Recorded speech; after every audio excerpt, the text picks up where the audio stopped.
Good morning, everyone, and welcome to another Kano Tryharding Modern. Today, we will be playing Ad Nauseam, which is a deck that I used to have a crapload of experience with. Back in college, I think I played around 1,640 games of Ad Nauseam, but that was 6 years ago. Oh man, that was like 6... It's too long ago. Anyway, the deck has changed quite a bit since then. Lots of new tech. The whole 4-mana combo now exists with Thassa's Oracle, Angel's Grace, and Spoils, which is interesting. But, so, the lines that this deck takes now are very different. The mana base is slightly different, but they still... One of the things that I had solidified on after Theros was released was the Scrylands were worth running. You don't want to shuffle your deck. And I'm actually really happy to see that that is still the case. Playing these tap lands is actually good still. So I just grabbed one of the most recent lists that performed well in a tournament because I have no idea where to start building this deck, and I'm going to kind of try and relearn it a little bit here. I might do multiple reps with this in the near future, depending on whether or not I still like the deck. And whether or not it's still good, because this deck used to be insane when there was no free counter spells other than Pact of Negation in Modern, and, you know, when decks were trying... Like, this deck was actually pretty legit versus Twin back in the day, so we'll see. I'm going to go ahead and take this into a constructed league, and, yeah, I'll see you guys in round 1. Alrighty. I would like to play first. Well, we have the full combo, we just don't have mana. And we don't have card draw either. If we draw Spoils, we can't quite go off because we can't use Simian Spirit Guide for just the Spoils combo. But, because we have Phyrexian Unlife, I think I'm actually willing to keep this. If we can get to a 3rd mana, we actually decrease our needed mana from 6 to 5. Decrease from 6 to 5. Oh, I'm not fully caffeinated yet, so this might be a complete dumpster fire. I hope not. Gotta try and do this deck justice. So we're gonna start Temple of Enlightenment. We'll scry. I am gonna keep City of Brass, because that's basically all we're missing. The only thing that I would have kept over a rainbow land like that would have been a Pentad Prism, because that would be the only thing that would let us combo faster than we're going to right now. If you're gonna play Ad Nauseam, one of the things that you have to keep in mind is, you know, exactly what card in my deck do I need to get to the combo either faster or to get to the combo. Basically, given any hand of 7 cards of Ad Nauseam, you should be able to figure out when you're going to combo, what you need to get there, and then you can start thinking about what is my opponent going to have, possibly slow me down, mess me up, that sort of a thing. So we're against Boggles. And Boggles is a fairly decent matchup, provided they don't just like instantaneously have a 12-12. And we might actually get to see the trick here between Phyrexian Unlife and Angel's Grace. So Phyrexian Unlife says you don't lose the game for having 0 or less life. And then as long as you have 0 or less life, all damage is dealt to you as though the source had infect. So basically, if I'm at 1 life and I take 1,000,000 damage, I'm going to go to negative 999,999 with 0 infect counters. Like, I'll fog any amount of damage as long as I'm at 1 life or above. This is a huge synergy with Angel's Grace, basically becoming a time warp versus any deck that deals damage all at once through combat. So, you know, if you're playing against, like, Elf Ball and they play Azuri and they overrun their guys a ton and just swing out at you, as long as you're at 1 life or above with Phyrexian Unlife on board, you'll take 0 infect counters. Some people don't know this, don't know how that interaction works, so they will, you know, they'll miss the opportunity to bolt you pre-combat or something like that. Okay, so we have the combo next turn, and there's no reason not to go for the Lightning Storm combo right now. I know the Thassa's Oracle combo is safer, and maybe I should practice it, but... Oh, actually, I have to go for the Lightning Storm combo because I will only have red mana from Simian Spirit Guides. I don't have any other mana sources, and we'll have to play a land. So, I could wait. There's no reason to, as far as I know. Unless they have Force of Negation pitching Curious Obsession, at which point I will be a little upset, because I don't think their deck should be playing stuff like that. Okay, so go ahead and take a couple damage, and we're going to pick up our whole deck. If you're playing against Ad Nauseam, and you want to know what you have to fight over, you got to counter Ad Nauseam. No other spell they have makes a difference. You don't want to counter Phyrexian Unlife unless you have to win, like that turn or the next turn or something like that. If it looks like they're going to go for the combo, you need to counter Ad Nauseam. Because after they cast Ad Nauseam, they have access to a fistful of Pact of Negations and all sorts of other nasty stuff. Okay, so I've drawn my entire deck. So now, I'm going to win with Lightning Storm. I'm going to go all the way to the right, because the rest of my Simian Spirit Guides are over here. And the way that you do this, a lot of people make this mistake, especially on Moto. You have to maintain priority when you cast Lightning Storm. You have to hold control, Lightning Storm, target your opponent, because if you don't, Lightning Storm resolves. So, Lightning Storm is a 3-mana instant with an activated ability as long as it's on the stack, and that activated ability says you may discard a land card, change the target of Lightning Storm, and then it does 2 more damage because you put counters on the spell.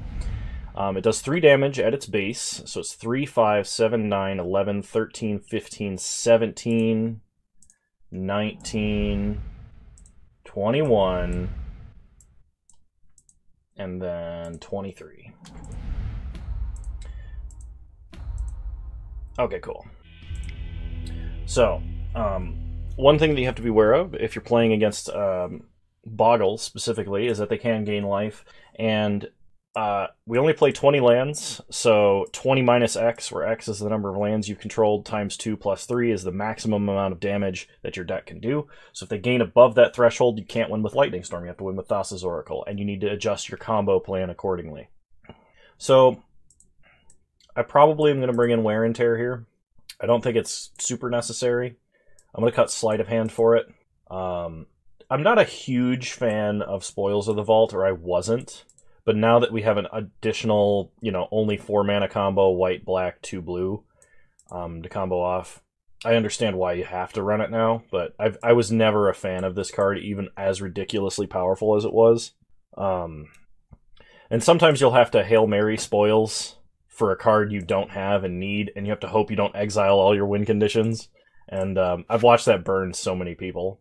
For those of you that don't know what Spoils of the Vault is, it's 1 black mana, choose a card name, reveal cards from the top of your library until you reveal a card with that name, put it into your hand, and then you exile all other cards, and you lose 1 life for each card you revealed this way. So it's like a 1-mana Demonic Tutor. It's kind of like a Demonic Consultation, for anybody who remembers that card. Those people who remember that card probably don't need this explanation. But yeah. So, I don't think I'm going to need the 4th Pact of Negation. I don't think I'm going to need the Spell Pierces or Paths. Versus Boggles, I should have a mostly proactive game plan. I'm just bringing in Wear and Tear on the off chance that my opponent has, like, a Ruined Halo or something. Well, I guess I don't even need it for that. And if they bring in Leyline, I don't need it for that either. But you never know. My opponent could have, like, a Nevermore and name Thassa's Oracle or something. So, I'm not a huge fan of Wear and Tear. I understand why they have it for destroying artifacts or enchantments. My preferred method of enchantment removal is still Patrician's Scorn. I don't know why people don't run that card. Well, I know why people don't run that card. People don't run that card because of trying to combo off with Phyrexian Unlife, but I never found that to be a problem. If this was a blue land, I would keep this hand. It is not, though, so I think I'm going to go to 5. This is not a great hand so far. Okay, we'll keep 5 of these. I got to put 2 cards back, so I'm going to put back Simian Spirit Guide, and I'm going to put back Thassa's Oracle. You don't need Thassa's Oracle until you've completely comboed off. My opponent starts tap land. Okay. We untap. Draw Pact of Negation. Play Gemstone Mine. Cast a Serum Visions. We draw a Seachrome Coast, which is good. I think it's technically correct to keep Spoils of the Vault here, but it's so early in the game, I don't really want to draw this if I don't have to. I'd rather just naturally draw a combo piece. So I'm going to put both of these to the bottom. There's no reason to accept the additional risk of spoils here, especially when your Boggles opponent does not start turn 1 threat. Okay, they have a core Spirit Dancer, so they're going to go for a really big Spirit Dancer. We draw Clearwater Pathway, play Seachrome Coast, pass the turn. I could Simian Spirit Guide out of Phyrexian Unlife here, but I potentially limit my ability to combo for a turn, which could make all the difference. It is very unlikely my opponent can do 20 damage on turn 3 after not playing anything on turn 1 and playing a 0-2 on turn 2. So unless Boggle's tech has changed a lot since I last played this deck, I think we're fine, at least for a little bit. Oh, you know what? Actually, I should have kept that Spoils, because I just put Thassa's Oracle on the bottom of my deck, and I'm not going to be shuffling at all. So that was a mistake. It's not a line that I'm used to. But since I knew what the bottom card of my deck was, and I knew it was the critical combo piece, I could have set up in such a way that Spoils was completely safe after Phyrexian Unlife, no matter what. So that was a mistake. Learn from my mistakes so you don't have to make them. So opponent plays a Grifspoon, hits us for 3. This is where you get to see that our deck is incredibly redundant. So play a Plains, play Phyrexian Unlife. So we have Pact of Negation if my opponent has something that we absolutely must counter to stay alive. We can cast it even if we don't have an Angel's Grace or the mana to pay for it, because I can Spoils on my upkeep to get an Angel's Grace. It's just not advisable. So my opponent casts a Lifelink, shocks a land, casts a Daybreak Coronet. They draw a card. Okay, they're going to hit us for 10 here. Okay, they're going to hit us for a lot more than 10. Just about the only thing I would Pact of Negation from this point would be like a Nature's Claim or maybe a Force of Vigor. Force of Vigor does make things more tricky, but I'm glad that I'm holding a Pact of Negation. I'm also glad for this Murkwater Pathway, Clearwater Pathway tech, because normally this would be a basic swamp or a basic island, depending on what you felt you needed more in your list. The only thing that's going to beat us here right now is double Nature's Claim, or, you know, double Enchantment Destruction. We untap. If we draw Thassa's Oracle, we win the game. Just on the spot, we win the game. Okay, we did not. So, play Murkwater Pathway. Pass the turn. Okay. So, if my opponent can't destroy Phyrexian Unlife on my opponent's end step, we're going to Spoils for Ad Nauseam. Yep. Opponent's making a really big Boggle. Oh, actually, I'm dead.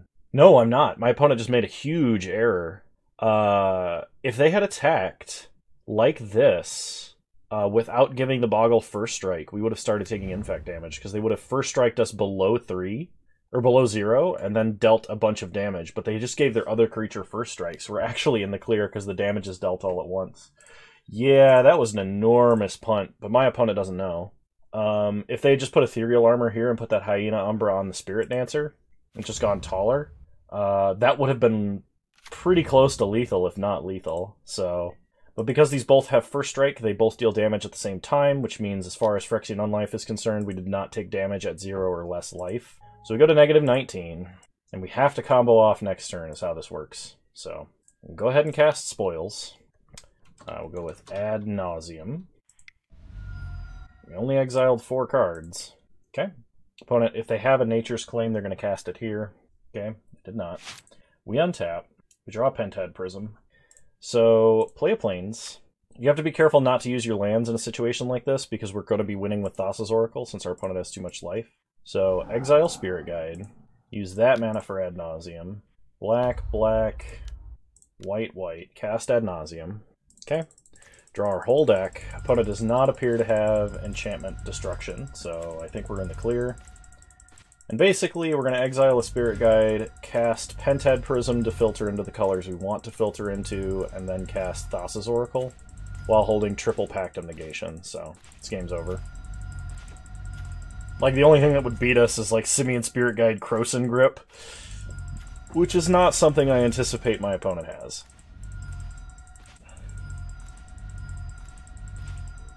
Okay, opponent concedes. Cool. I'll see you guys in round 2. Alrighty. Here we go, round 2. I'd love to play first. Well, we pretty much have the combo, we just don't have any mana. I like that this hand has a Serum Visions. I'm thinking I'm going to go to 6, though. Okay, this is a way better 6. I'm going to keep. We're going to put back 1 Phyrexian Unlife. I'm going to start Gemstone Mine, and we're going to be careful about how we use this mana. My opponent has mulligan to 5, which is good news for us. One thing that Ad Nauseam does struggle with a lot is very heavy hand hate, which is one reason we've always run Leyline of Sanctity in this deck. But with the addition of a lot more untargeted hand hate in the form of like Kroxa and stuff, it's kind of a bigger deal. So we'll leave the plains on top past the turn. I may not cast the second Serum Visions, depending. Okay, it's Tron, so I'm comfortable doing that. Alright. Cast Serum Visions. Get a Spoils of the Vault. Let's see. So turn 2, we're playing a plains. Turn 3, we're drawing one of these 2 cards. Probably City of Brass. I could go for the turn 4 combo, which is pretty safe with Pact of Negation. If I had 2 lands of different colors, I would put Penthead Prism on top here, but I don't. So I think we're going to put these back like this. It's a little bit risky because we're giving our opponent ample time to like actually cast a Karn or something like that. But it doesn't look like they have a super fast Tron hand unless they like pick up a tower and play mine here. They get another Chromatic Sphere, which is a good sign. Or a terribly bad sign, depending. It looks like this is going to be a turn 4 Tron. Okay. Play City of Brass. Pass the turn. Okay. Opponent cracks Expedition Map. Gets a tower. Plays a tower. Plays a Chromatic Sphere, sure. Cracks Sphere for green. Plays Star. Cracks Star for green. Plays a map. Okay. Well, we know Penthead Prism is on top of our deck, and we know we're probably going to need that to win. So we draw Penthead Prism, play a Plains. I shouldn't have kept the City of Brass, I think. Or I shouldn't have kept the Penthead Prism, I mean. Because I need to cast Unlife so I can untap and like cast Ad Nauseam, but I also need to have one more mana than I do for that, so I think I have to play Penthead Prism. So add a color that isn't white and white. Take a damage, land a Penthead Prism. So now I have 6 mana. Okay, we're still at 19, so pass the turn. I could Spoils for Angel's Grace to make sure I can Pact of Negation, or I could just pay for Pact of Negation next turn. Though if I do that, I'm either losing Gemstone Mine or losing Penthead Prism here. Okay, opponent casts a Wormcoil Engine, which we do not care about at all. And they crack Expedition Map. They get a Sanctum of Ugin and pass the turn. We untap. We draw Gemstone Mine. Play Gemstone Mine. Play Unlife. Pass the turn. And now we have Pact of Negation, Spoils of the Vault, and Ad Nauseam. So we're safe. Opponent took 1 too many turns to actually interact with us. I'm gonna play Sanctum of Ugin. I guess if they have, well, they can't have Ulamog, but okay. Opponent casts All Is Dust. We Pact of Negation All Is Dust. Opponent can still sack Sanctum if they want. I should have let this trigger resolve first to be absolutely technically correct, but I don't think it matters. Opponent does get an Ulamog. So they're gonna hit us for 6 here. Okay, so on our upkeep, there's 2 ways we can win this game. The first way is to Spoils for Angel's Grace, then cast Ad Nauseam, and then try and go for... hang on one sec. My webcam is driving me nuts. There we go. I have to navigate through like 3 submenus to get it to refocus, which is so awkward. We can either Spoils for Angel's Grace here and try and win, or we can cast Ad Nauseam in response to the Pact of Negation trigger and win with Lightning Storm. My opponent's only at 26, so we should be able to do that. We have 15 lands left in the deck, which is 30 damage by itself, plus 3, so 33 damage is our damage ceiling right now. I think I'm just going to go ahead and do that. Actually, I can probably... I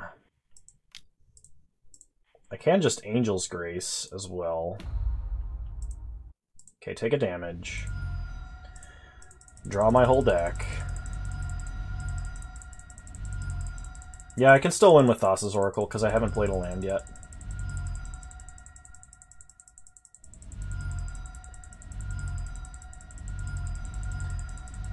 Oh, it's taken forever.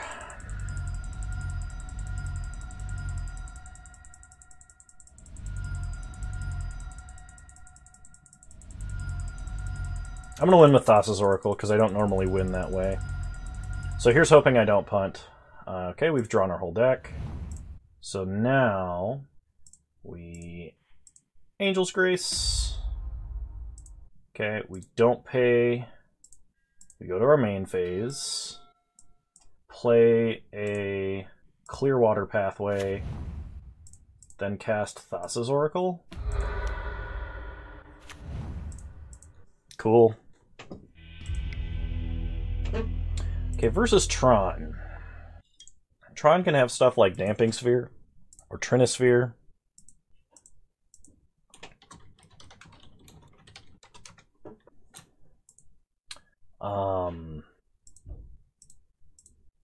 So, I mean, like, I could bring in Spell Pierces and stuff. I don't think I need to.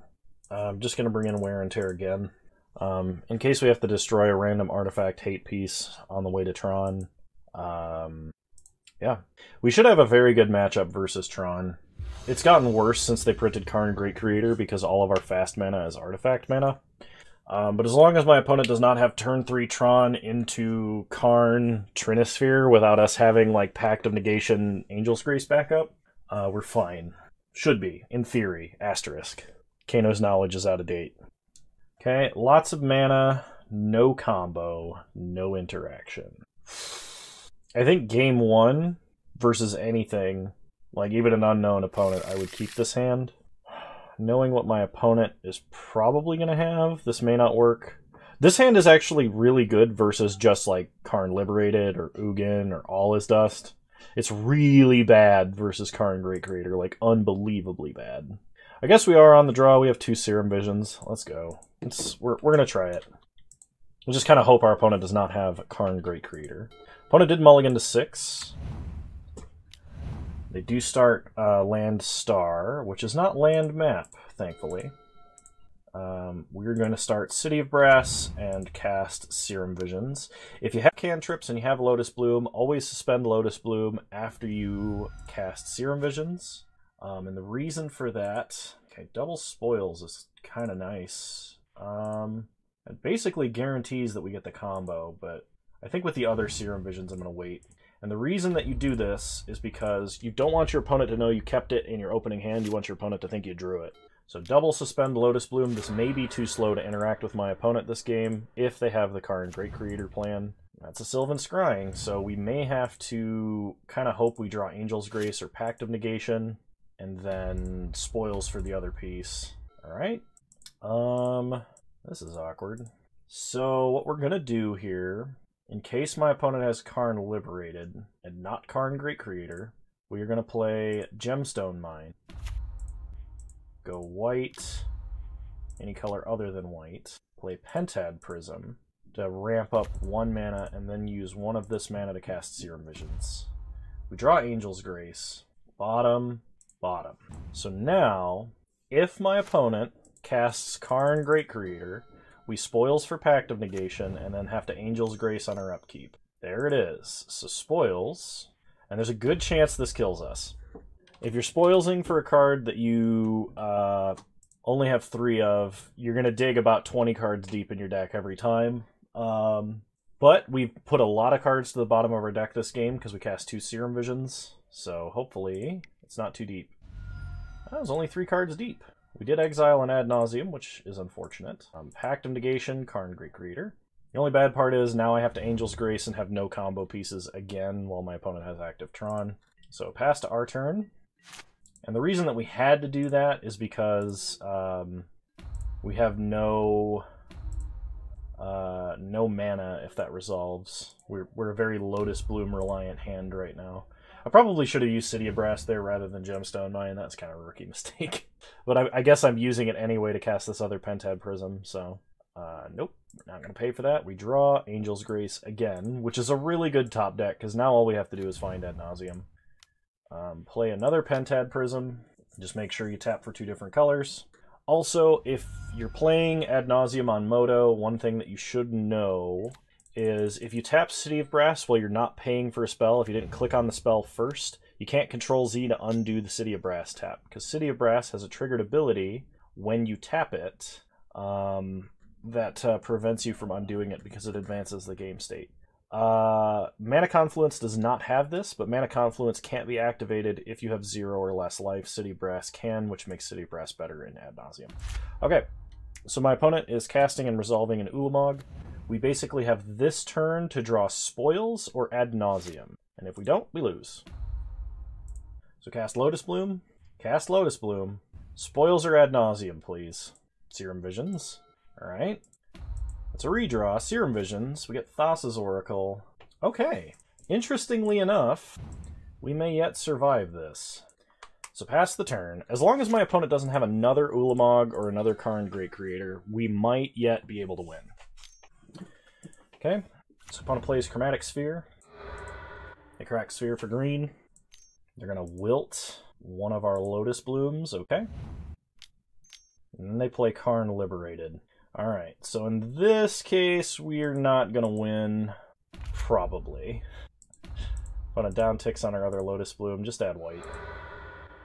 So my opponent is going to exile the top 20 cards of our deck. I need to draw... Oh, it doesn't matter if they downtick or uptick Karn, we still lose. Okay. Basically, had they not had 2 artifact removal spells for our Lotus Blooms there, what I could have done is I could have had them exile the top 20 cards of our deck. We would untap, we would draw a card. We would pass back to our opponent. They would attack. We would exile the top 20 cards of our deck. We can Angel's Grace to survive it, and then cast Thassa's Oracle. Except I would be at 1 and wouldn't be able to activate City of Brass, so that's kind of a moot point anyway. But that was the plan. Wasn't a great plan, but it was a plan. Yep. Gonna go ahead and run it back. I don't think we need to be making any adjustments here. Alright, we'll play first. I mean, we've got half the combo, we've got mana, and we've got Spoil. Actually, we have the full combo here. This is a turn 3 win. I just now realized what I was holding. I'm glad I kept this, because I may not have seen that in some circumstances. So the goal is to get to 4 mana, then we will Angel's Grace, Spoils of the Vault, name a card that is not in our deck. My personal favorite is Commence the End Game, or Abandon All Hope. Both of those are good names. Then we cast Thassa's Oracle. So, start Plains, pass the turn. Could have started City of Brass, but I really, really doubt I need to turn 1 Spoils for anything. So, opponent plays not City of Brass. They play Urza's Mine into Expedition Map. We untap. We draw Clearwater Pathway. I'm going to go with City of Brass here, just because I like having access to every single color of mana. Tap it for a color that's not white, and a color that is white. Cast City of Brass, or cast Pentad Prism off of City of Brass. Wow, I'm slowly devolving. Every word that I know how to say is slowly becoming City of Brass. Not sponsored by City of Brass. But it plays another Urza's Mine into a Chromatic Sphere. Sure. They may be trying to hold up a Wilt here, or a Nature's Claim. We untap, draw City of Brass, play Clearwater Pathway, Angel's Grace. Split second means they can't respond to this. Spoils of the Vault. Name Commence the End Game. Exile our entire deck, take 51 damage. It's probably not the same anymore, but if you played this deck in any paper tournaments, frequently you had judges call on you like every single round. Which was very time consuming, but thankfully it didn't usually take that long to win. Alright. Cast Thassa's Oracle. The old turn 3, win the game. Being on the receiving end of that feels very unfair, by the way. Just like excessively unfair. Alright, I'm going to restart the client and I'll see you guys in round 3. Alrighty, here we go, round 3. Somebody in my Discord, if you want to join the Discord, it's in the link below, just mentioned that they released a bunch of info on the Magic MMO, which is not, in fact, an MMO anymore. It is a persistent online RPG in the style of Diablo, and just took a quick scan of it, and it looks pretty sweet. I'm kind of interested. I'm going to keep this. Simian Spirit Guide makes this a turn 3 combo. Otherwise, we just have the turn 4. Opponent starts Swamp, which is never a good sign because it means Inquisition. So there goes Penthead Prism or Angel's Grace. Probably Angel's Grace because it's an actual combo piece. Though if I were my opponent, I would take Penthead Prism here. Especially if I had more hand hate. Okay, we draw Lotus Bloom. So play Dark Slick Shores. Suspend Lotus Bloom. Kind of sucks that we have to do that because we tell our opponent what we drew this turn, and so they have perfect information for a turn. They have perfect information if they're going to cast another Inquisition style effect. But I mean, there's nothing we can do about that. They fetch a basic land, play Kroxa. So we are going to discard Thassa's Oracle. Should I discard a land actually? No, I need to discard Thassa's Oracle here. I don't want to wait all the way for Lotus Bloom. We draw another Lotus Bloom. So play Gemstone Mine. Play Penthead Prism. Make sure you spend multiple different colors of mana. Suspend Lotus Bloom. Pass the turn. So this is going to be a tough matchup. This is one that we definitely have to bring in Leyline for. Okay, opponent has a Liliana, which is going to make it very difficult to combo. They uptick. We're going to discard City of Brass here. This might be a situation where we have to value Ad Nauseam. As in just Ad Nauseam literally as a card advantage spell, as Richard Garfield intended.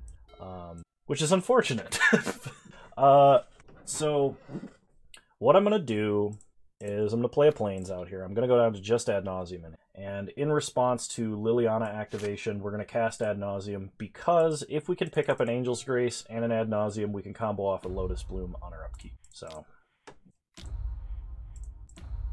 we are at 20 life, so as long as we don't go to below 5 life while Ad Nauseaming, we should be fine. So Angel's Grace, perfect. Land, good. Pact of Negation, good. Sea Chrome Coast, we're basically just looking for an Ad Nauseam if we can get it. And because we're on our opponent's turn, we do not have to discard on the end step.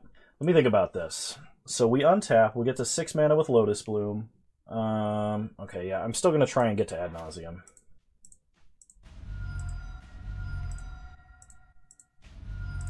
And the reason we can't go below 5 life...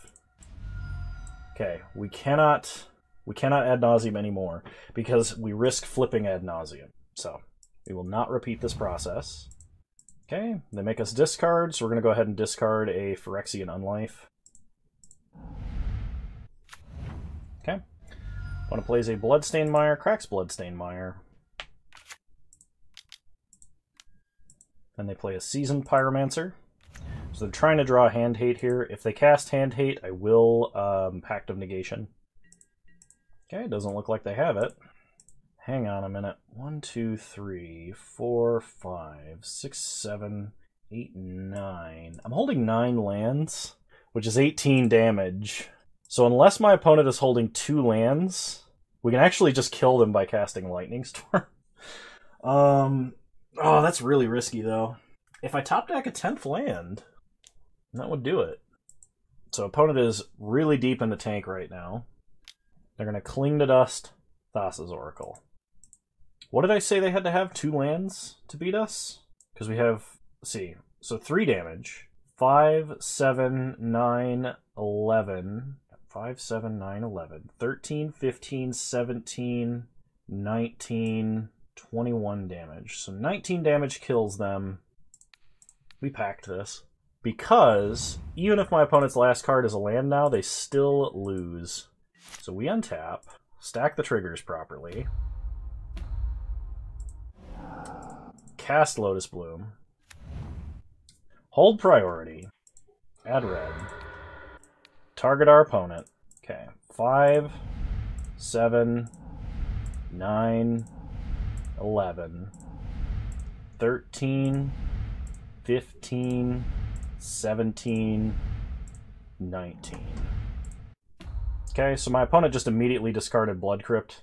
That's not how it works. If you want to try to win that way, you actually have to wait until all of them have resolved, because it's still the stack, you know. So my opponent discarded their last card. It was a land. Had they waited, we still had a land in hand.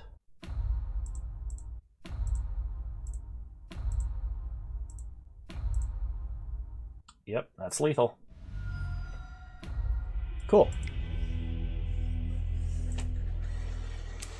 Alright, Leyline of Sanctity in. Winning game 1 against that deck is very important. So, versus our opponent's deck, I'm going to cut a Sleight of Hand, 1 Thassa's Oracle, 1 Spoils, and a Serum Visions for Leyline of Sanctity. And... one moment, hang on. Let me double check my opponent's Rakdos mid-range deck. I want to know what they're bringing in for the sideboard here. And this is something that is totally available to you if you're playing Moto. Like, you can go ahead and just look up, like, the most prominent card in your opponent's deck, like Kroxa as an example, on, I don't know, Goldfish, scroll down to decks using, and then just look at their sideboard and see what they would bring in. Like, my opponent is going to bring in Kolaghan's Command, Blood Moon, and maybe Angrath's Rampage. And if they're smart, they'll drop all their hand hate. So, we just need to be able to play around those spells. I don't want to mulligan 2 Leyline unless I have to, which really sucks because this hand looks actually really good, but we're going to try mulliganing at least a couple of times. Perfect. Keep. We can put back... my opponent's not going to be able to make us get rid of enchantments unless they also have the stupid... what's it called? Feed the Swarm? So... this is my logic. I could put back an Ad Nauseam, or I could put back a Leyline of Sanctity. If I put back an Ad Nauseam, I put 2 Leylines of Sanctity into play, which protects me from something like Feed the Swarm into hand hate. If I put back Leyline of Sanctity, I keep 2 Ad Nauseams, which helps with redundancy in the same event anyway. I'm gonna put back a Leyline of Sanctity because I don't want to go down to 5 cards in hand because my opponent does have untargeted discard in the form of Liliana of the Veil and Kroxa that says each opponent. So I want as many cards as I can possibly keep in hand to have as much choice in sculpting my hand to try and win. So we're going to put back a Leyline. Okay, put a Leyline into play. My opponent kept 7, so this probably matters a lot. Had I kept double Leyline, I'd be at 4 cards in hand right now. Okay, we draw an Angel's Grace, which is excellent. We just need another land. Like, land into land. Opponent does have Feed the Swarm. Okay, we draw Pact of Negation. I don't want to spoils for, like, Lotus Bloom. It might technically be correct, but I don't like it.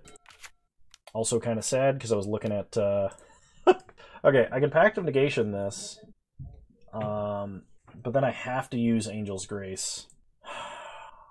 The alternative is letting my opponent cast Liliana, upticking, discarding, and Ad Nauseam. Yeah, I don't think I can use the combo piece this early. This, like, no matter how backbreaking Lily actually is. So, discard Ad Nauseam. Opponent discards a mountain. We untap. We draw Gemstone Mine. Play Gemstone Mine. We'll say white, black. Play Penthead Prism. And if we top deck Thassa's Oracle, we have the combo. Which is interesting because it really begs the question, what on earth do we discard if my opponent upticks Lily? So if this Inquisition resolves, they take Angel's Grace 100%. If we pact this, we have to cast Angel's Grace. And we still have to discard to Lily. So we're going to let this resolve. They're going to take Angel's Grace, and when they uptick Lily, we have to discard Pact of Negation.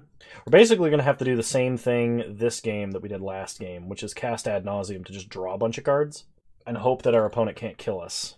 This does suck, though, because... oh, they take Spoils. That's interesting.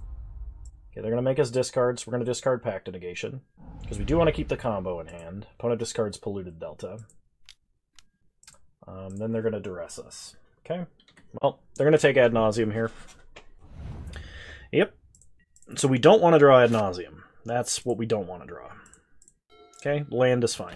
Play the land, pass the turn, we're going to discard Angel's Grace. So we have the top deck, in order to win, we have to top deck a lot. Opponent didn't activate Liliana. We untap, we draw a land, play a land, pass the turn. We basically have to get up to 5 mana, then top deck Ad Nauseam, then draw all of the cards we need to win. Okay. Opponent makes us discard. Yep. Opponent's hand was basically all of the cards we wanted them not to have. And now we're top decking all of the wrong things. So, we're like 90% to lose this game right now, but we're still not out of it. There's still a way we can win. And my opponent is correctly going on the aggro plan here. If they ult Lily, it's game over. Which they would alt Lily if that was a land, so... Yep, looks like they got us. Opponent drains us, forces us to discard. They hit us for 4, we go down to 9. Yep. Unfortunate, but sometimes that's the way it goes. I still think leaving in Leyline of Sanctity is the way to go. I could bring in Veil of Summer here. I don't want to. But, like, we could protect Leyline of Sanctity that way, as well as maybe protect ourselves from a hand hate spell. You know what? I'm going to do it. The problem is, I've removed a lot of the consistency tools from the deck. So, like, we have to draw really well. So, like, this is a hand that can beat my opponent's deck. Like, even if we get Thoughtseize, they just take Ad Nauseam. But we can start, like, Seachrome Coast, Serum Visions, and then start casting, or start playing, like, our tap lands and stuff. We have no acceleration, we have no protection from a Blood Moon. So I'm going to mulligan. Okay. We'll keep this. We'll put back City of Brass. And the reason that I'm keeping this hand is because double Lotus Bloom guarantees you can combo on turn 4, like, provided you have the combo pieces in hand. So, like, there's some chance that we can just top deck into what we need. Let's see what my opponent is doing. My opponent has mulligan to 5. If they're mulliganing to a Feed the Swarm... there's a good chance this hand actually just beats them, because we're not holding any enchantments. So Temple of Enlightenment, Scry. We do not want Temple of Deceit. Suspend Lotus Bloom, suspend Lotus Bloom. Pass the turn. This is very quickly going to become a top deck fight. So as long as my opponent's not playing like a janky version of their deck that's playing like Karn Great Creator or something like that, the longer they give us, the higher chance of us actually winning the game. They take Pentad Prism instead of Spoils of the Vault, which is... Like, if you see your opponent suspend 2 Lotus Blooms, unless you have a way to deal with all of that mana, you should probably, take the thing that can fetch a combo piece, even if it's risky. Alright, opponent has Thoughtseize. There's nothing I can take, or nothing I can, do about that. So my opponent kept a hand based solely on hand hate, nothing else. Alright. We draw Pact of Negation. Play Murkwater Pathway. We already have 2 blue sources. We want to have 2 black sources as well. Okay. I can Pact of Negation something here if I have to. Odds are my opponent has like an Abrade for one of these Lotus Blooms to try and stop us from comboing off. So we draw a Seachrome Coast. We're going to leave it in hand because we have all the mana we need. Okay, opponent untaps. They draw. Inquisition, that's fine. Doesn't take anything of value. Okay. We draw another Seachrome Coast. Do I want to have 2 in hand? I'm trying to think of like what combinations of spells we need to cast here. So if I cast Ad Nauseam, I'm at 9 mana. Ad Nauseam's 5. We could then draw a lot. I think keeping one card in hand is fine. I'm going to play out the other one. Especially because my opponent already knows what it is. So they potentially like just Thoughtseize us again here and take nothing. Okay, Channeler is bad, because Channeler digs them to the spells they need to beat us. And now we're only drawing lands. Because my opponent led on Inquisition and then played Thoughtseize, we couldn't Spoils for Ad Nauseam and then have them like take the Thoughtseize or anything like that. So my opponent did mulligan to Feed the Swarm. That's funny. They found a land. They play Lily. Okay. As long as you have 2 cards in hand, Lily by herself does not beat you, because you only need 2 cards in hand if you have all the mana. So discard a Seachrome Coast. Draw Simian Spirit Guide. Pass the turn. We, in reality, just need to draw Ad Nauseam at this point. Okay? So my opponent can get me empty-handed here.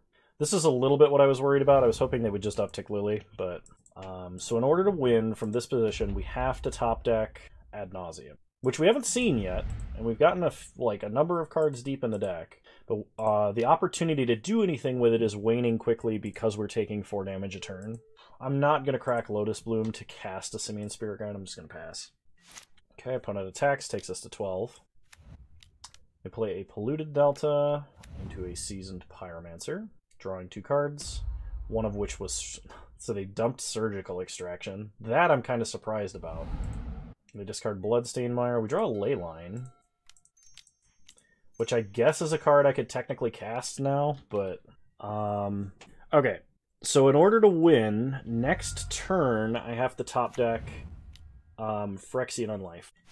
To give myself enough time to win, I have to top deck Phyrexian Unlife. Okay, opponent plays Kroxa, Lightning Bolts us.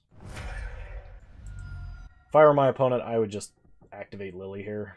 So you can have 2 lands and a Lotus Bloom, or 2 lands, a Lotus Bloom, and a Leyline of Sanctity, because I wouldn't be able to win with just that amount of mana. Not from empty-handed. Okay? And we just don't top deck what we need. But I think in the current metagame, that deck is probably the hardest one for us to beat. And they had sideboard tech for our sideboard tech, so I'll see you guys in round 4. Alrighty. Round 4, here we go. I would like to play first.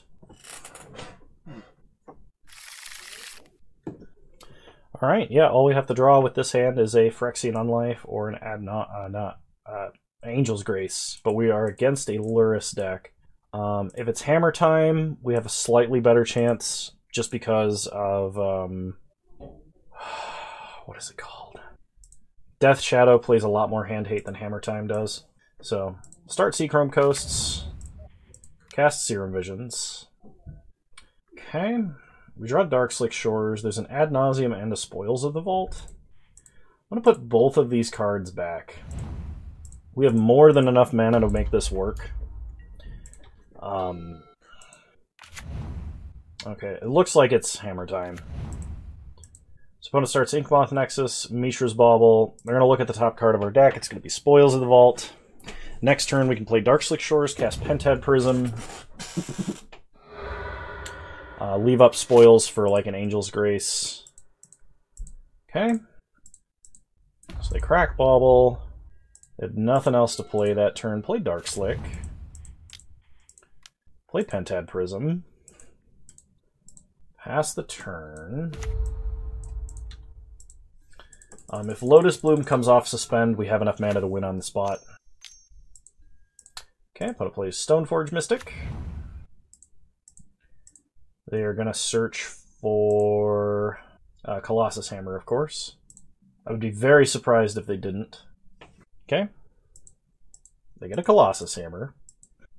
So keeping the second Ad Nauseam was not the play, simply because of... my goodness, I'm getting a call. It's probably spam. Big surprise, it was spam.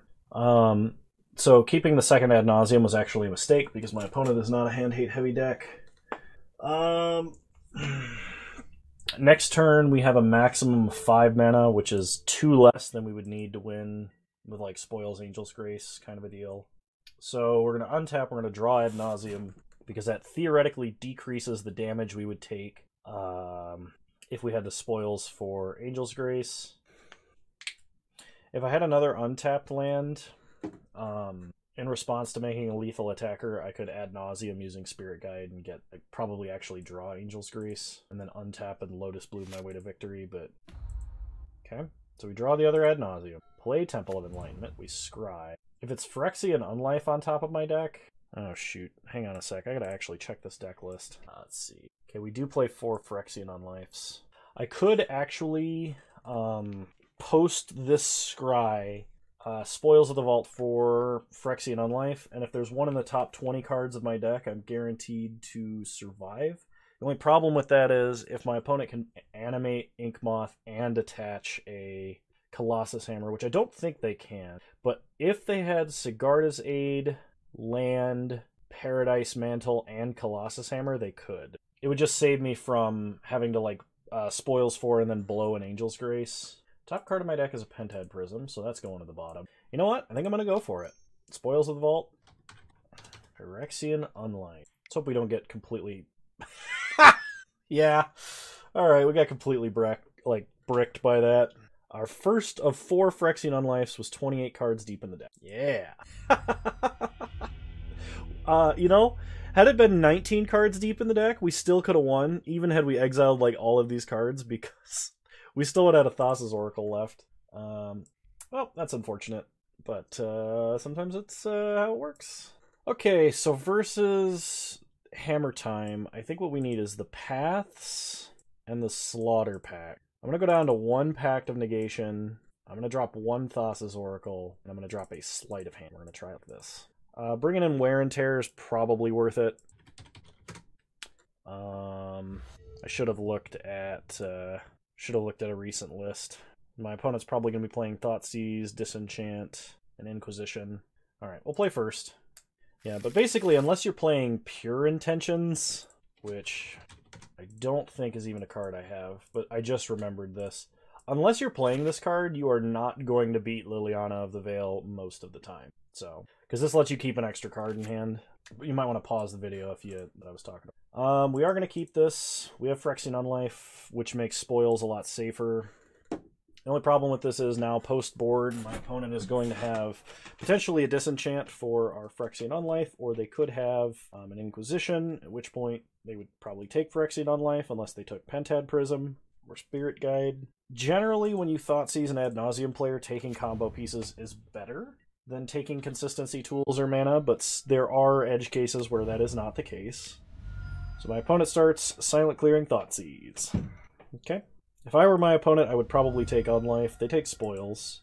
That tells me they probably have a Disenchant. So play Gemstone Mine, play Pentad Prism. Okay. Pass the turn. Opponent Thoughtseizes again. If they take Serum Visions, they definitely have a Disenchant. They take Phyrexian Unlife, then they play a Plains and Pithing Needle. So they're going to name Lightning Storm, but that's why we have Thassa's Oracle in this deck. We don't actually anticipate winning with Lightning Storm. Cast Serum Visions. Serum Visions is a cantrip that I've never really liked in Ad Nauseam, but it is one way that you can beat untargeted hand hate. You basically have to like draw a combo piece and then scry a combo piece to the top. And we really need to dig for one combo piece or the other here. Play City of Brass, suspend Lotus Bloom, pass the turn. We have enough mana already. We just need to draw what we need to draw. Okay, 2 white mana. Opponent plays a Pure Steel Paladin. We untap, Lotus Bloom ticking down, we draw Serum Visions. Cast Serum Visions. We draw Pentad Prism, City of Brass to the bottom, Serum Visions to the top, and white and red. Take a damage. Pass the turn. Serum Visions just digs us slightly deeper than drawing a card would naturally when we have this much mana available to us. So we get Thoughtseized again, opponent takes Spoils of the Vault. They play Sigarda's Aid, and they attack us for 2. Okay, Lotus Bloom coming off, suspend soon. We draw Serum Visions. Cast Serum Visions. We draw Lightning Storm. Darkslick Shores to the bottom, Ad Nauseam to the top. And what I'm going to do here is I'm going to check and see if my opponent actually has a land in hand. And we're just going to use Lightning Storm. Oh, they can't! They Pithing Needled it! So we're just going to use Lightning Storm as a removal spell. Pass the turn. Ad Nauseam on top of our deck. 2 mana. Opponent has a Stoneforge Mystic. Okay, so they will be able to suit up Stoneforge Mystic with Colossus Hammer. Yep. So we are going to play Simian Spirit Guide as a blocker. Draw Ad Nauseam. Okay, add red, white, red. We're taking 1 damage to save ourselves from a ton. My goodness. Potential spam. No thank you. Cast Spirit Guide as a blocker. Pass the turn. Don't want to cast Ad Nauseam using all of our like burst mana here. Opponent plays another Stoneforge Mystic. So they're going to tutor up probably the Trampling Equipment, which means we're dead unless we top deck. Yeah, we need to top deck exactly Angel's Grace, I think, because we don't have enough mana to Phyrexian Unlife plus Ad Nauseam because we cast Simian Spirit Guide. So we have to top deck Angel's Grace or Serum Visions into Angel's Grace. We are going to block because saving ourselves a couple of points of life could matter. I guess I could also Spoils for Angel's Grace if it's within the top 4 cards of our deck. Okay, we drew Darkslick Shores. Okay, so cast Ad Nauseam, add triple black, blue, blue. And I have to basically hit unlife in the first draw. Oh, it was only one card deeper! Okay, now we lose. Actually we don't. Oh, no, we do. We're 1 mana too short. Oh, that's unfortunate. So pass to our opponent's turn. We can do some fun tricks here, but we can't actually win. I guess I get a redraw at hitting unlife, and if I draw, I would have to draw in order. Okay, so what's going to happen here? My opponent's going to untap. They're going to draw a card. We have to Angel's Grace on their turn to stay at 1 life or above. And then we have to draw Phyrexian Unlife. My opponent has to not have removal for Phyrexian Unlife. Then we have to draw Ad Nauseam. And it has to be that exact sequence of draws for us to win. But it's not impossible for us to win, so I'm going to keep playing. So my opponent attacks for 12. Turn off auto yields. We're going to maintain priority. Add white mana, put the triggered ability on the stack, then cast Angel's Grace. That matters if you're at 1 life. You don't have to do it if you're above 1 life, but... Okay, we go to 1. We untap. Phyrexian Unlife, please. There it is, Phyrexian Unlife. Oh, you know what? This doesn't work! Does it? Hang on. No, this doesn't work. Does it? Hang on. I can't cast Phyrexian Unlife because I'm at 1 life, and City of Brass would kill me with it on the stack. And if I give up either charge on either Penthead Prism, I won't have enough mana to cast Ad Nauseam. So we have to Angel's Grace for 1 more turn, hope to draw a mana or Ad Nauseam, and then... Or no, we have to hope to draw a mana, then play Phyrexian Unlife next turn, then play Ad Nauseam. Okay. So opponent goes to combat, they attack us for a lot. Angel's Grace again. We have to draw mana, cast Phyrexian Unlife, my opponent can't have removal for it, then we have to draw Ad Nauseam. I guess we could draw Ad Nauseam and then draw mana. It's just a little more awkward if it happens that way. Alright, we untap. We draw. There's Ad Nauseam. So white, black, white. Play Phyrexian Unlife. So now we have to draw land that's untapped or Simian Spirit Guide, and my opponent can't have land disenchant. Or Fragmentize. Okay. Opponent attacks for 12, takes us to -11. No infect. Alright, untapped mana. Oh, it's not untapped. We have 3 lands. Oh, we would have had it too. I mean, like, look at that. We almost won through 3 Thought Seizes. That's City of Brass. Yeah, if you want to play this deck budget, you can't. You cannot replace City of Brass with Mana Confluence. The damage, instead of life loss or life payment on Mana Confluence, as an example.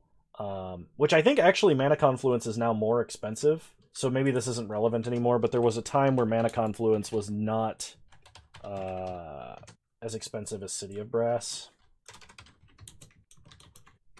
At least on Moto, they're about equivalent in price, so I guess this doesn't really matter, but Mana Confluence, strictly worse than City of Brass in this deck because of the way that damage works with Angel's Grace, because of the way that damage works with Phyrexian Unlife, and because of the fact that half the time you're going to be at negative life total, and you can't pay life you don't have. So, round 5, we'll play first.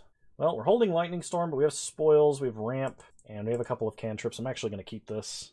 As far as like a blind hand goes, this isn't the worst. If this was pre-Thassa's Oracle / kind of Labman tech, we would not be able to play this very... Hang on, camera's gone out of focus again. Okay, so we start Darkslick Shores, cast Serum Visions. Let's see what we draw. Phyrexian Unlife, that's good. Pact of Negation, we're probably not going to need. Ad Nauseam, we're going to keep. It is a critical combo piece. So next turn, we're going to play Gemstone Mine into Penthead Prism. Then we have to hope we were drawing a land the turn after we draw Ad Nauseam. It's the... Why is it always the mirror matchup? Why do I play against the mirror matchup anytime I play Ad Nauseam? For those of you that don't know, the mirror matchup is probably the most miserable matchup in all of Magic. Because whoever combos first loses. So what does that tell you? Whoever draws less cards loses, or whoever draws less cards wins. Because then you like just wait for your opponent to mill out. Because even if they play Thassa's Oracle, you're like, okay, Angel's Grace. And my opponent appears to have a better hand than we do. So, we draw Temple of Deceit, play Temple of Deceit, get a Scry, Serum Visions to the bottom, cast Serum Visions, draw Seachrome Coast, land the bottom, pass the turn, Because it's like, you lose to basically every card in your opponent's deck. So this is a super awkward matchup. And other than, there was a time that I played Ad Nauseam for an earlier video, where I made the claim that I don't think I've ever won the matchup, despite having played so many games with Ad Nauseam. I just always lose because I think about the lines incorrectly. I think during that video I played against Ad Nauseam twice, and I remember beating them in a match at least once. So that was like world first Kano Ad Nauseam mirror match win. But there's a really good chance I'm going to lose. I'm already kind of on tilt about it, and I do not want to play this out. I just want to like scoop and be like, yeah, I'll take my 50 play points. Which is looking really tempting because I'm actually running up against my hard stop for recording. But I'll play this out as much as possible. But this generally is a very long, very unfortunate matchup. You have to set up a win through all of your opponent's wins, or you basically have to hold like an Angel's Grace in hand, hope they combo, and then lose. The real way that you win this matchup is by casting Simian Spirit Guides. So play Seachrome Coast, cast Phyrexian Unlife. You literally win with 2-2 beatdown. 2-2 and 1-3 beatdown. Because you have Thassa's Oracle now. But alright, opponent untaps. Like, some sideboards for Ad Nauseam actually play like a Grave Titan just to try and win this matchup. Which is hilarious, because like casting a Grave Titan off of a Lotus Bloom and Pentad Prisms doesn't seem that great, but in the mirror match, it's actually like the way that you win. Just super awkward. So my opponent suspended a Lotus Bloom. We draw an Ad Nauseam. Alright, pass the turn. And basically, you have to win when your opponent has like no untapped mana, and enough Pact of Negations to deal with however many Pact of Negations they have. So what I'm going to do here is I'm going to cast Ad Nauseam on my opponent's end step just to draw a few cards. Alright, opponent plays a Thassa's Oracle. That's fine.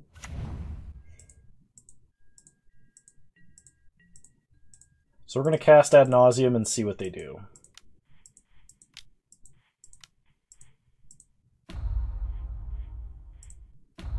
This is not, we're not comboing here at all.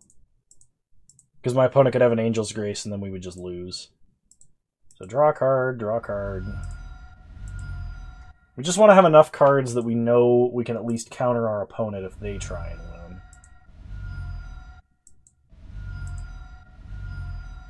Okay. That's plenty. Super awkward. We untap. We draw Thassa's Oracle. So yeah, the fact that my opponent has untapped mana means we cannot go for the win, because then they could just Angel's Grace and like, what are we going to do?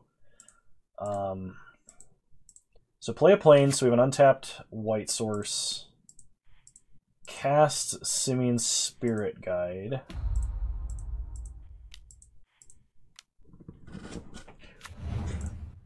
Suspend Lotus Bloom. And I'm going to cast Pentad Prism here.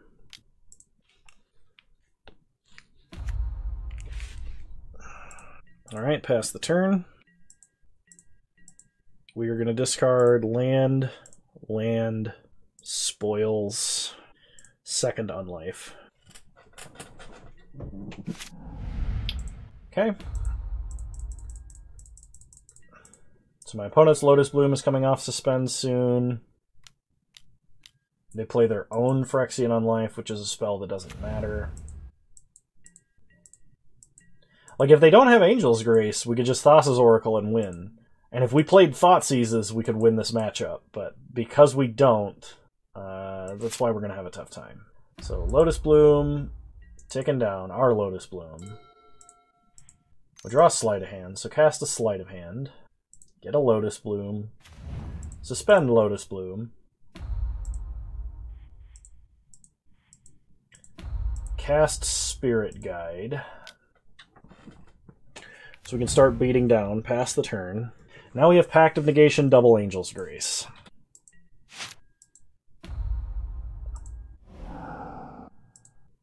Opponent casts a Lotus Bloom. And they play a Gemstone Mine. I mean, opponent is cast an Ad Nauseam, which we're going to let resolve, because there's no reason for us to like try and Pact of Negation this.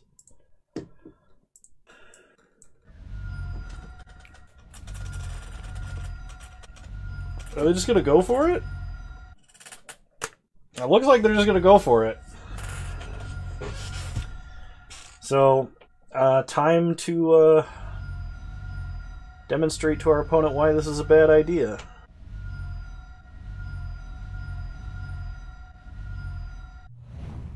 I mean, it's possible they are a way better Ad Nauseam player than me, and they think this is correct, but I just Ad Nauseamed and picked up 2 Angel's Graces, so I'm not sure what they think they're going to do.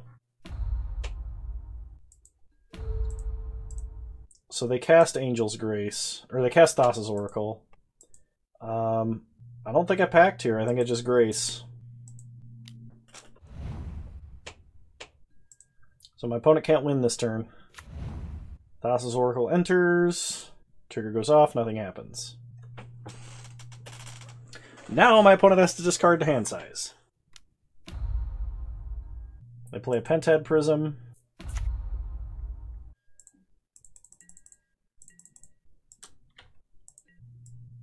Now, what I could do, if I was really smart and invested in this, I would have kept track of how many cards they had in hand, what they revealed, and what they discarded at end of turn. But, quite frankly, I don't care enough to do that. So my opponent is going to suspend a bunch of cards that don't matter just so they have to discard less. They have to keep a whole bunch of Angel's Graces in hand. And, like, I mean, I could go for the combo on my side next turn. Although why I would, I'm not sure, because my opponent is almost certainly going to keep a bunch of Pact of Negations and an Angel's Grace. So I guess, for me, it would be correct to Ad Nauseam and draw a bunch of Angel's Graces. Alright, my opponent has to discard. So let's keep track of what they discard here.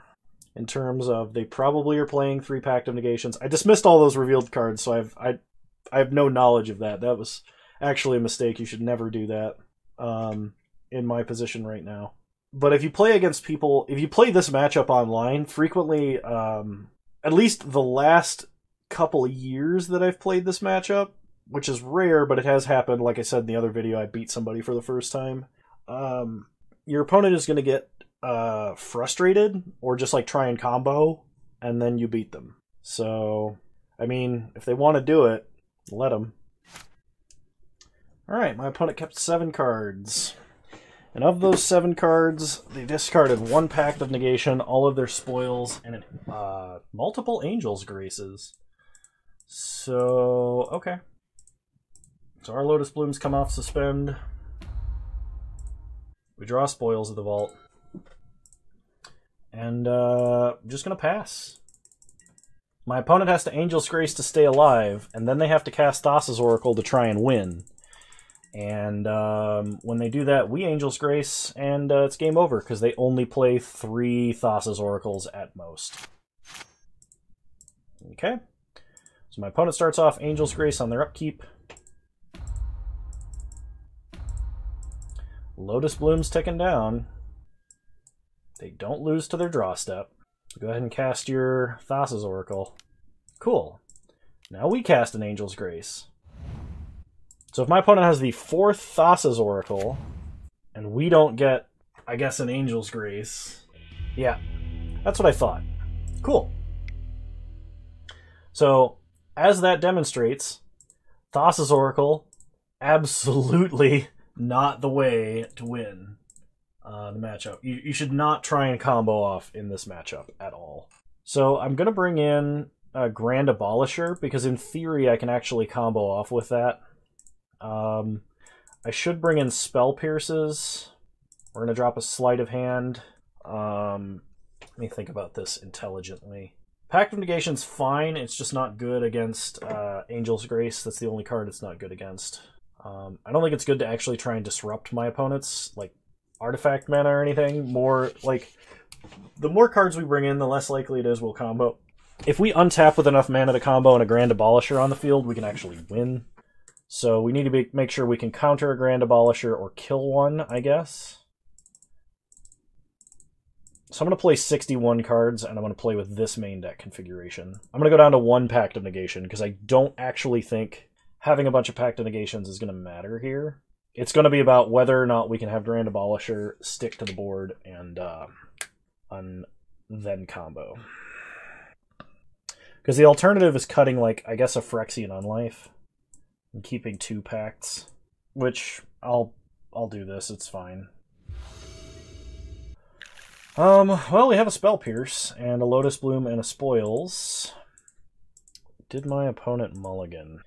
They kept 7. I think I'm fine keeping this. Opponent starts Gemstone Mine Lotus Bloom. We untap.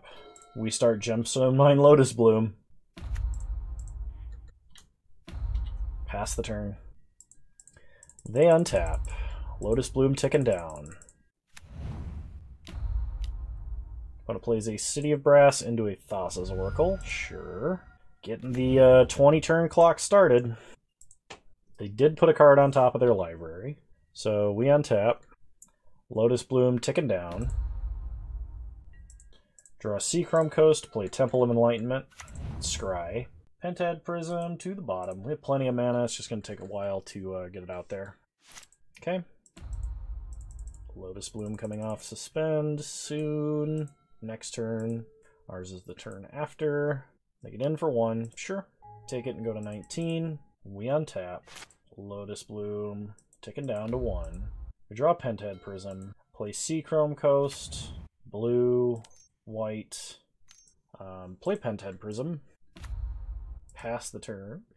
Alright, opponent untaps. Lotus Bloom coming off Suspend. My opponent now has 5 mana. They play a City of Brass and now have 6 mana. They hit us for 1. We go down to 18. My opponent casts Phyrexian Unlife. This is fine. Okay.